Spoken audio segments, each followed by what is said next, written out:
আমি ছোটকাল থেকেই মাছের ব্যবসায় করতাম। ওই মাছের ব্যবসা করতে করতে ওই ব্যবসা থেকে এখন মনে করেন এই কাজে জড়িত হয়ে আছে। এখনো কত কেজি নাই, কোনো হিসাব নাই, কত কেজি দেখা গেছে আপনার প্রতিদিন 2 থেকে 300 কেজি মাছ কাটা যায়। মাস শেষে আমার 20-30 হাজার টাকা থাকে। যার থেকে যেরকম নিয়েছি, কেউ 10 টাকা কেজি দেয়, কেউ 20 টাকা দেয়, কেউ আরো কম দেয়। বড় মাছ 10 টাকা কেজি কাটছিলাম, একটা 27 কেজি পাঙ্গাস, আমার জীবনে সবচেয়ে বড় মাছ। রিস্ক না, ব্যালেন্সের উপর সবকিছু। আমার আগেও অনেক সিনিয়র আছে, আমি তো আরো অনেক পরে আইছি। অনেকে আমার তো শিখে নাই, কিন্তু আমার জুনিয়র অনেকে আছে দিকে, কিন্তু আবার আমার সিনিয়র যারা অনেক সিনিয়রও আছে। হ্যাঁ, এরকম আছে অনেকে, অনেক হেল্পার আছে এখন বর্তমানে, সেও নিজের কাজ করতেছে। হ্যাঁ, মাছের চেহারা দেখলেই বোঝা যায় যে মাছটা আসলে কি কোয়ালিটির আছে। এটা হচ্ছে কি আপনার ব্যবসায়ীরা 2 নম্বরই অনেক সময় করে, আবার অনেক সময়।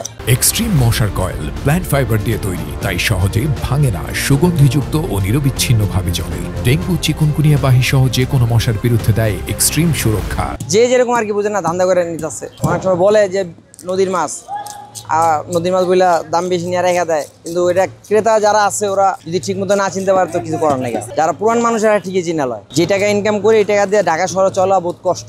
20-30 হাজার টাকা ঢাকা শহরে কিছু হয় না। সকাল 6টার থেকে এই যে বেলা 1টা পর্যন্ত চলে, এর মাঝখানে বসেও থাকি অনেক সময়, আবার অনেক সময় 10টার দিকেও চলে যাই, কোনো সময় 11টার দিকে চলে যাই, কোনো সময় 2টার দিকেও 1টা বন্ধও করি। এরকমই কোনো গ্যারান্টি নাই কাজের, অনির্দিত কাজ। মাছ যতক্ষণ বাজারে আছে ততক্ষণ।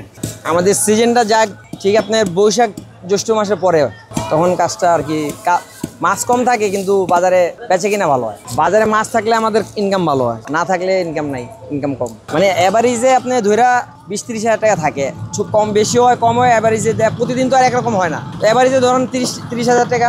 6টার দিকে আসবেন, 6টা, 7টা, 8টা, 10টা পর্যন্ত সব ধরনের মাছ তো কাটা যায় না। যেমন আপনারা অনেকে আনে শিং মাছ, কই মাছ, টাকি মাছ, এই পর্যন্ত কাটা যায়। অনেকে আনে একবারে ছোট ছোট, যেগুলো কাটার মতো ধর না, যেমন মলা মাছ, আরো কিছু মাছ আছে, ওগুলো তো কাটার মতো না, ওগুলো বাসায় কাটতে হয়, এই জন্য ওগুলা কাটি না। শিং মাছ পর্যন্ত কাটা যায়, শিং মাছ, টাকি মাছ পর্যন্ত কাটি। এর উপরে যা আছে হয় অনেক সময় ছাড় দিয়ে দিই, এগুলো এত চিন্তা ভাবনা করি না। দেখা গেছে 100 টাকা বিল হইছে, কইতে ভাই 20 টাকা কম রাখেন, দিয়ে দিই, কোনো সমস্যা নেই। আবার অনেক সময় দেখা গেছে অনেকে 100 টাকা যায় 120 টাকাও দেওয়া যায়, এটা কোনো সময় বাজে না। 10 টাকা কেজি আমি হিসাব করে রাখি, যেমন 10 কেজি মাছে 100 টাকা দিবেন, শেষ সময় দেখা গেছে ভাই 20 টাকা কম দিছে, ঠিক আছে, সমস্যা নেই, চলবো। মাছ কাটিয়ে আজকে 10-15 বছর ধরে হয়, মোটামুটি ভালোই হয়। 700-800, 1000 চলে, কোনো রকম চলে। এনে ইলিশ মাছ, চিংড়ি মাছ, রুই মাছ, কাতল মাছ, সব প্রকারের মাছই কাটা হয়।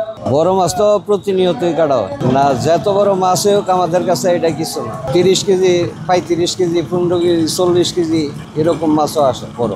এটি আপনার সামুদ্রিক মাছ।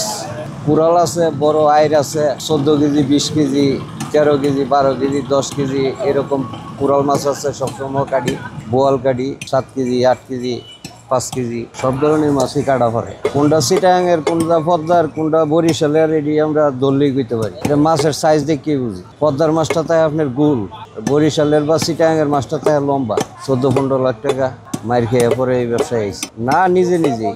সর্বপ্রথম রেল লাইনে বইছি, রেল লাইনে বোয়ার পরে অ্যাক্সিডেন্টের কারণে এর থেকে সরাই দেওয়ার পরে ওই সাইডের নিচে বইলাম, নিচের থেকে আবার এনে আইলাম।